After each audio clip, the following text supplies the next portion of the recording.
Recently আমরা অনেক monitor review করেছি। অনেকগুলো মনিটর বলতে আমরা রিসেন্টলি মে মাসে বলতে গেলে সর্বোচ্চ সংখ্যক মনিটর রিভিউ করেছি এবং এত মনিটরের ভিড়ে আমরা কার্ভ প্যানেলকে মনে হয় ভুলে গেছি। যাই হোক, মূল কথায় আসি। অনেকদিন হয়েছে আমরা কার্ভ মনিটর রিভিউ করি না, অ্যান্ড মনিটর ইউজার বেজের মধ্যে একটা সার্টেন পোর্শন আছে যারা কার্ভ মনিটর নিতে পছন্দ করে। যেহেতু কার্ভ মনিটরের কথাই বলছি, সো বুঝতেই পারছেন আজকে কার্ভ মনিটর রিভিউ হবে। রিভিউতে আছে ডাহুয়ারই একটি কার্ভ গেমিং মনিটর। মনিটরটির মডেল হচ্ছে ডাহুয়া LM27E230C।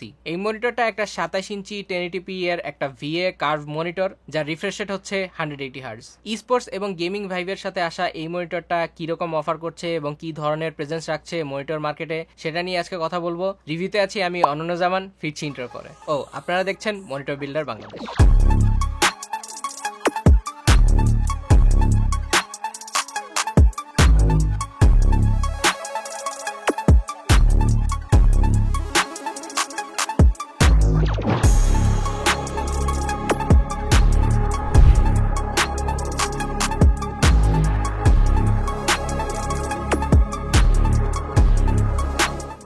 কম্পিটিটর অ্যানালাইসিসে যাওয়ার আগে ডাহুয়ার ব্যাপারে কিছু কথাবার্তা বলা যাক। ডাহুয়া মনিটর মার্কেটে এসেছে খুব বেশি দিন হয় নাই, খুব সম্ভবত গত বছর থেকে ডাহুয়া তাদের মনিটর মার্কেট নিয়ে খুব সিরিয়াস হওয়া শুরু করেছে এবং বাংলাদেশের মার্কেটেও গত বছর থেকেই তারা তাদের অপারেশন শুরু করেছে, স্পেশালি ইন মনিটর মার্কেট। প্রথম দিকে ডাহুয়া বাজেট মার্কেটটা টার্গেট করলেও ওভার দ্য টাইম তারা গেমারদের জন্য বিভিন্ন ধরনের ভ্যারিয়েন্টের বিভিন্ন মনিটর অ্যাভেলেবল করার চেষ্টা করে এবং সেই সুবাদে ডাহুয়ার আমরা মোটামুটি অনেকগুলো মনিটরই রিভিউ করেছি এবং এর আগেও ডাহুয়া গেমিং মনিটর রিলিজ করেছে, যেগুলো মোস্টলি ছিল ফ্ল্যাট প্যানেলের। বলতে গেলে এই মনিটরটাই ডাহুয়ার ফার্স্ট কার্ভ গেমিং মনিটর খুব সম্ভবত।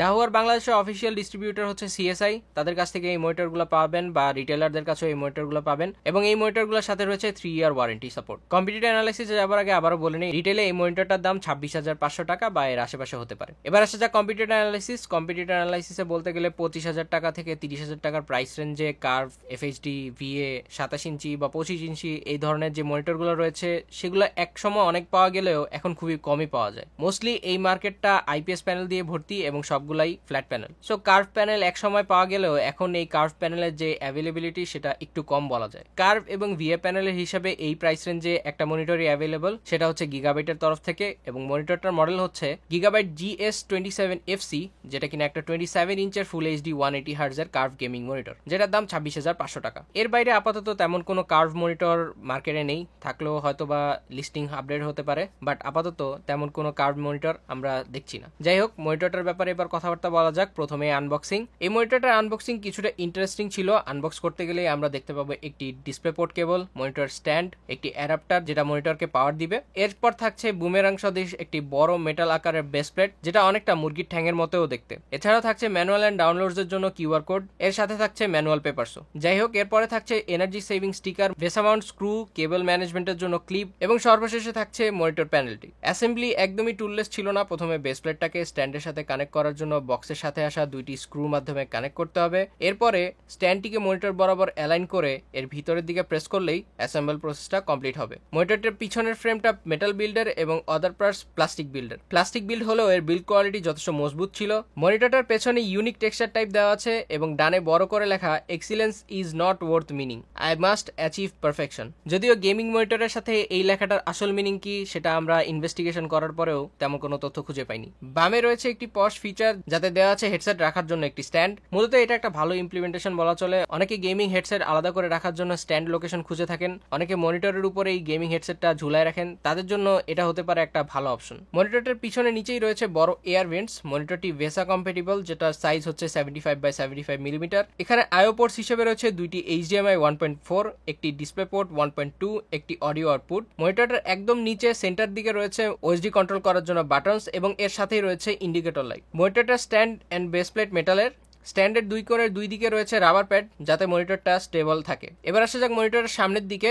ডাহুয়া LM27E230C মনিটরটাতে রয়েছে 1500R কার্ভেচারের স্ক্রিন। এই 1500R কার্ভেচারের মানে হলো মনিটরটা যে কার্ভেচার রেডিয়াস সেটা হচ্ছে 1500 মিলিমিটার বা 1.5 মিটার। এই কার্ভ মনিটরগুলো মূলত এই ধরনের কার্ভেচার রেশিওর আকারে আসে। এটা হতে পারে 1000R বা 1500R বা 1800R অর ইভেন 12,000R ও হতে পারে। ডাহুয়ার এই মনিটরটা 1500R কার্ভেচারে, সো আইডিয়াল ভিজুয়াল বা ইমার্স ইমার্সিভ ভিজুয়াল পেতে হলে মনিটরটা থেকে প্রায় 1.5 মিটার ডিস্টেন্সে বসলে মোটামুটি একটা ইমার্সিভ ভিজুয়াল পাওয়া সম্ভব এই মনিটরটা থেকে। কার্ভেচার যত বড় বা ছোট হবে সেই তুলনায় আপনার মনিটর থেকে বসার যে ডিস্টেন্সটা সেটা সেই তুলনায় বড় বা ছোট হতে পারে। এই 1.5 মিটার দূরত্বে বসলে আপনার মনিটরের এজ টু এজের যেই ডিস্টেন্সটা সেটা সব দিক থেকেই সমান থাকবে। মূলত ফ্ল্যাট প্যানেলের ক্ষেত্রে হয় কি যে আপনার মনিটর থেকে আপনি সেন্টার ওয়াইজ যতটুকু দূরত্বে বসেছেন মনিটরের কিনারা বা এজ সাইডটা আপনার যেই সেন্টারের বসার যে দূরত্ব তার থেকে বেশি দূরে অবস্থান করছে। সেক্ষেত্রে কার্ভ মনিটর আপনার চোখের থেকে প্রায় একই ধরনের ডিস্টেন্স বহন করে। এক্ষেত্রে মনিটরটার সেন্টার যতটুকু ডিস্টেন্সে মনিটরটার কার্ভেচার এজ সাইডটাও সেই একই দূরত্বে অবস্থান করে। যাই হোক, মনিটরটার সামনের দিকে 3 সাইড বেজেললেস এবং মনিটরটার নিচে বেজেল বরাবর মাঝখানে রয়েছে মনিটরটার ব্র্যান্ডিং এবং দুই পাশে রয়েছে 2টি লাইট, যা একটু ফিউচারিস্টিক প্লাস গেমিং ভাইবও দিচ্ছে। যদিও এই লাইটগুলোর তেমন কোনো কাজ নাই সৌন্দর্য বৃদ্ধি করার বাইরে। একটা গেমিং ভাইব পাবেন, অনলি রেড লাইটই জ্বলে এবং এই লাইটটা চাইলে আপনি ওএসডি সেটিংস থেকে অফ করেও রাখতে পারবেন। যাই হোক, মনিটরটার panel full HD 1920 x 1080 pixel এবং এটা একটা ভিএ প্যানেল, যেটা আগেই বলেছি। এবং এই মনিটরটার ব্যাকলিট হচ্ছে ইএলইডি ব্যাকলিট ডিসপ্লে এবং এই মনিটরটাও সর্বোচ্চ 180 হার্টজ পর্যন্ত রিফ্রেশ রেট দেখাতে সক্ষম। মনিটরটা 16.7 মিলিয়ন কালার সাপোর্ট করে থাকে, দ্যাট মিনস এটা একটা ট্রু 8-বিট প্যানেল এবং এর অ্যাসপেক্ট রেশিও হচ্ছে 16:9 এবং কন্ট্রাস্ট রেশিও 4000:1। মূলত ভিএ প্যানেলের একটা সুবিধাই হচ্ছে এর কন্ট্রাস্ট রেশিওটা টিপিক্যাল আইপিএস প্যানেল থেকে বেশি থাকে। টিপিক্যাল আইপিএস প্যানেলে কন্ট্রাস্ট রেশিও থাকে 1000:1 এর মতো, কিন্তু ভিএ প্যানেলে এর থেকে 3 গুণ বা 4 গুণ পরিমাণ কন্ট্রাস্ট রেশিও থাকতে পারে। এক্ষেত্রে ডাহুয়ার এই মনিটরটা 4000:1 কন্ট্রাস্ট রেশিও দেখাতে সক্ষম। দ্যাট মিনস এই মনিটরটা থেকে আমরা আরো ডিপ ব্ল্যাক পাবো ইউজুয়াল আইপিএস প্যানেল থেকে। যাই হোক, এই মনিটরটার ভিউইং অ্যাঙ্গেল হরাইজন্টালি এবং ভার্টিক্যালি 178 ডিগ্রিজ। মনিটরটার টিপিক্যাল ব্রাইটনেস দাবি করা হচ্ছে 250 নিটস এবং রেসপন্স টাইম বলা হচ্ছে 1 ms গ্রে টু গ্রে রেশিওতে। এই মনিটরটা 1 ms অ্যাচিভ করার জন্য অবশ্যই ওভারড্রাইভ মোডটা অন করে নিতে হবে এবং ডাহুয়া দাবি করছে মনিটরটার এমপিআরটি 1 ms। টিপিক্যালি মনিটর ব্র্যান্ডসগুলো তাদের রেসপন্স টাইম বিভিন্ন আকারেই দাবি করে থাকে, কিন্তু এই রেসপন্স টাইম মেজার করার যেই টুলটা সেটা আমাদের কাছে না থাকায় সেই ধরনের কোনো মেজারমেন্ট ভ্যালু আমরা দিতে পারছি না। আশা করি খুব শীঘ্রই এই ধরনের রেসপন্স টাইম মেজারমেন্টের যে টুলগুলো আছে সেটা আমাদের কাছে অ্যাভেলেবল হবে। মনিটরটার নেট ওয়েট 4 কেজি এবং গ্রস ওয়েট 5.1 কেজি। ডাহুয়া এই মনিটরটার কালার গ্যামুট দাবি করছে 99% sRGB, 85% NTSC, 90% DCI-P3 এবং 84% Adobe RGB কালার গ্যামুট। এ ব্যাপারে ডিটেলস কথা হবে কালার টেস্টিং পার্টে। স্পেশাল ফিচার হিসেবে থাকছে এই মনিটরের Dahua DCR intelligence processing chip, যার কারণে ইমেজ কোয়ালিটি এনহ্যান্স হয়। সাথে এতে রয়েছে অ্যাডাপটিভ সিঙ্ক টেকনোলজি অপশন। এসব ফিচারের বাইরেও রয়েছে এতে আই কেয়ার ধরনের ফিচার। মনিটরটার অ্যাডজাস্টমেন্টের কথা বলতে গেলে মনিটরটাতে শুধুমাত্র টিল সাপোর্ট করে থাকছে, যা 5 ডিগ্রিজ থেকে 15 ডিগ্রিজ পর্যন্ত যেতে পারে। মনিটরটার পাওয়ার কনজাম্পশন বলতে গেলে এটি 0.5 ওয়াট থেকে ম্যাক্সিমাম 42 ওয়াট পর্যন্ত পাওয়ার কনজিউম করে থাকে। স্পেক লিস্ট ঘাটতে একটা জিনিস দেখলাম, এই মনিটরটা ওয়ার্ক এনভায়রনমেন্টে টেম্পারেচার এবং হিউমিডিটির একটা ভ্যালু প্রোভাইড করেছে। ইউজুয়ালি মনিটর ব্র্যান্ডসগুলো এই ধরনের কিছু স্পেসিফিক্যালি আসলে দেখায় না। তারপরে এই মনিটরটা তাদের স্পেক লিস্টে মেনশন করেছে এই মনিটরটা 0 থেকে 40 ডিগ্রিজ পর্যন্ত টেম্পারেচার এবং 10% থেকে 85% পর্যন্ত হিউমিডিটি লেভেল সহ্য করতে পারবে বা এরকম কিছু একটা। যদিও মনিটর ব্র্যান্ডসগুলো এই ধরনের কিছু স্পেসিফিক্যালি আসলে মেনশন করে না, তারপরে আমার মনে একটা কোয়েশ্চেন জাগে, যদি বাংলাদেশের টেম্পারেচার 42 ডিগ্রিজ ক্রস করে তখন কি এই মনিটরটা আসলে গলে যাবে? যাই হোক, স্পেসিফিকেশনে কোম্পানি নিজেদের ইচ্ছা মতো তো অনেক কিছু মেনশন করতেই পারে, তবে এটা হচ্ছে যে একটা অপটিমাল টেম্পারেচার বা অপটিমাল হিউমিডিটি রেঞ্জ। এরপরে গেলে হয়তোবা মনিটরটা ম্যাল ফাংশন হলেও হতে পারে। যদিও এই ব্যাপারে খুব একটা ডিটেল তাদের স্পেক লিস্টে বলা নেই। যাই হোক, স্পেসিফিকেশন নিয়ে অনেক কথাবার্তাই হলো, এবার আসা যাক ওএসডি মেনুতে কি থাকছে সেই ব্যাপারে। মনিটরটার মাঝখানে বাটন স্টাইলের ওএসডি কন্ট্রোল অপশন দেওয়া রয়েছে। ওএসডি মেনু খুললেই পাবেন গেম সেটিংস, যার মধ্যে ফিচার হিসেবে থাকছে standard mode, RTS mode, APS arena mode, MOBA arena mode, adaptive sync, shadow balance, response time control, light কন্ট্রোলের মতো সুবিধা। এরপর আছে পিকচার মোড, যাতে contextual mode, low blue light এবং শার্পনেস কন্ট্রোলের জন্য অপশন রয়েছে। এরপরে থাকছে কালার সেটিংস, যেটাতে ওয়ার্ম, ন্যাচারাল বা কুল কালার সেটিংস আপনি সেট করে নিতে পারবেন। এছাড়া ইউজার মোডও রয়েছে। এর নিচেই থাকছে ওএসডি রিলেটেড সকল সেটিংস এবং সর্বশেষ অপশন হিসেবে থাকছে আদার সেটিংস, যার মধ্যে input signal, volume, mute, auto power, eyeshield, remind reset and information option থাকছে। এবার আসা যাক কালার অ্যাকুরেসি রেজাল্টে। কালার অ্যাকুরেসি রেজাল্ট হিসেবে আমরা ইউজ করছি আমাদের টিপিক্যালি ইউজ করা ডিভাইস স্পাইডার লিড টুলটা। অ্যান্ড এই স্পাইডার লিড টুলে এই মনিটরটার কালার গ্যামুট হচ্ছে এসআরজিবিতে 97%, অ্যাডোবি আরজিবিতে 86%, ডিসিআইপি3তে 85% এবং এনটিএসসিতে 82%। আমাদের টেস্টিং এর নর্মাল মোডে এর ডেল্টা ই অ্যাভারেজ ভ্যালু ছিল 2.13 এবং এফপিএস এরিনা মোডে এর ডেল্টা ই অ্যাভারেজ ভ্যালু পেয়েছি 2.90। বোঝাই যাচ্ছে মনিটরটা খুবই বুস্টেড কালার দিচ্ছে। হয়েছে। এটা অনেকের কাছে ভালো লাগতেও পারে আবার নাও লাগতে পারে, কারণ এই কালারের যে ব্যাপারটা সেটা পার্সন টু পার্সন ভ্যারি করে থাকে। যারা গেমিং করেন তাদের জন্য বুস্টেড কালারটা হয়তো বা একটু এনজয়েবল হতে পারে। স্পেশালি গেমিং এর ক্ষেত্রে বুস্টেড কালারটা অনেকের কাছে আই ক্যাচি মনে হতে পারে। যেহেতু আগেই বলেছি কালারের যে পারসেপশনটা এটা এক একজনের কাছে এক একভাবে ভ্যারি করে থাকে। তবে যেহেতু এটা একটা ভিএ প্যানেল, স্পাইডার অনেক ক্ষেত্রে ভিএ প্যানেলের যে কালার মেজারমেন্ট বা এই কার্ভ প্যানেলগুলোর যে কালার মেজারমেন্ট সেই ক্ষেত্রে একটা এরর অফ মার্জিন দিয়ে থাকে। যাই হোক, এরপরে আমরা ব্রাইটনেস টেস্ট করি। ব্রাইটনেস টেস্টে আমরা অ্যাভারেজ ব্রাইটনেস পেয়েছি 279 থেকে 301 নিটস এর আশেপাশে। এক্ষেত্রে মেজার করা সর্বোচ্চ ব্রাইটনেস ছিল 318 নিটস, যা তাদের ক্লেম করা 250 নিটস এর ব্রাইটনেস থেকে অনেক বেশি। এবার আসা যাক ঘোস্টিং টেস্টের ব্যাপারে। ঘোস্টিং টেস্টে আমরা মূলত স্লো মোশন টেস্ট করি। এই মনিটরটার ঘোস্টিং বলতে গেলে খুবই ইমপ্রেসিভ ছিল।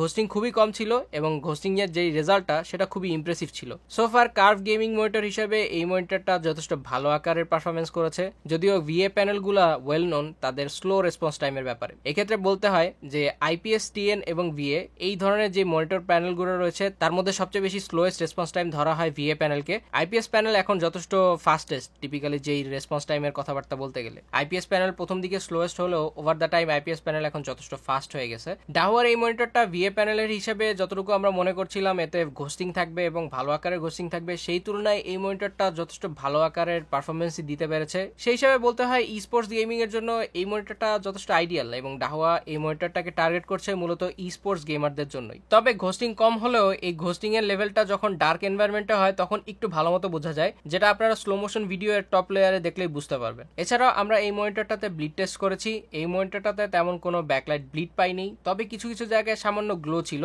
যেটা খুব একটা মেজর প্রবলেম না। ভিডিওতে যে হলুদ ভাবটা রয়েছে সেটা আসলে ব্লিড নয়, মাঝখান থেকে বসে দেখলে এই ধরনের নোটিসেবল থাকে না। এটা খুব সম্ভবত এর অ্যাঙ্গেলের চেঞ্জের কারণেই হয়েছে। সুতরাং বলতে হয় ভিএ প্যানেল হওয়ার কারণে এতে এক্সট্রিম অ্যাঙ্গেল থেকে দেখার জন্য এই ইয়েলো টিনটা নোটিসেবল হয়। টেস্টিং শেষে মনিটরটার ইউজার এক্সপিরিয়েন্স নিয়ে কথাবার্তা বলা যাক। মনিটরটার কালার বলতে গেলে ওকেই ছিল।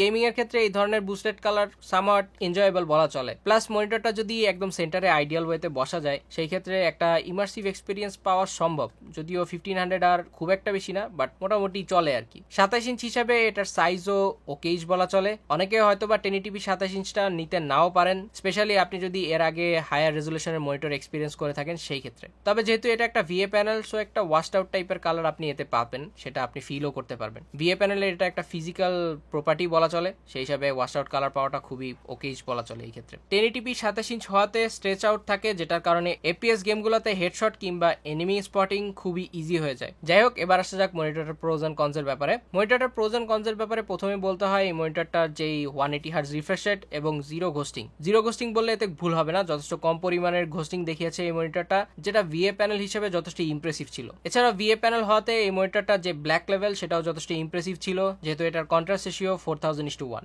এর বাইরে আরেকটা ভালো ফিচার বলতে গেলে এর হেডফোন স্ট্যান্ডটা, মোটামুটি বলতে গেলে এই ফিচারটা একটা ভালো ফিচার, অনেক ক্ষেত্রে প্র্যাকটিক্যালও, যেটা ডেস্কে অনেকটা স্পেস সেভিং এর ক্ষেত্রেও কাজ করবে এই হেডফোন স্ট্যান্ডটা। এবার আসা যাক মনিটরটার কনস এর ব্যাপারে। মনিটরটার ঘোস্টিং সব দিক থেকে ভালো হলেও এর কালার একটু ওয়াশ আউট ফিল হবে, এটা নতুন কিছু না, যেহেতু আগে বলেছি এটা ভিএ প্যানেলের একটা প্রপার্টি বলা চলে। সো কার্ভ হলে অবশ্যই ভিএ হবে এবং এই ভিএ প্যানেলের এই ধরনের একটা ওয়াশ আউট টাইপের ফিল আপনারা পেতেই পারেন, আর কালার রেজাল্ট তো আপনাদের কাছেই আছে। এছাড়াও এর আরেকটা ডাউনসাইড হচ্ছে যেহেতু ভিএ প্যানেলই, এর একটু যদি আপনি অ্যাঙ্গেলটা শিফট করেন সেক্ষেত্রে আপনি একটা ইয়েলো টিন্ট পাবেন বা এর কালার শিফটটা হবে, এটা খুবই স্বাভাবিক। সো মনিটরটার কালার প্রপার ওয়েতে এনজয় করতে হলে এর মনিটরটা সেন্টারে বসে এবং 1.5 মিটারের আশেপাশে বসে এই মনিটরটার কালার প্রপারলি এনজয় করা সম্ভব হবে। এরপরে আরেকটা ডাউনসাইড হচ্ছে এর ওএসডি বাটন স্টাইলের ওএসডিটা আসলে খুবই অ্যানোয়িং ছিল। প্রথম দিকে খুবই হ্যাসেল করতে হয় এই মনিটরটার বাটন স্টাইলের যে ওএসডি সেটিংসটা সেটা কন্ট্রোল করার জন্য। আই গেস এটা জয়স্টিক ইমপ্লিমেন্টেশন হলে খুব ভালো হতো। সো এর ওএসডি সেটিংসে যে বাটন স্টাইলের ইমপ্লিমেন্টেশনটা সেটা বলতে গেলে একটা ডাউনসাইড। অনেক কথাবার্তা হলো,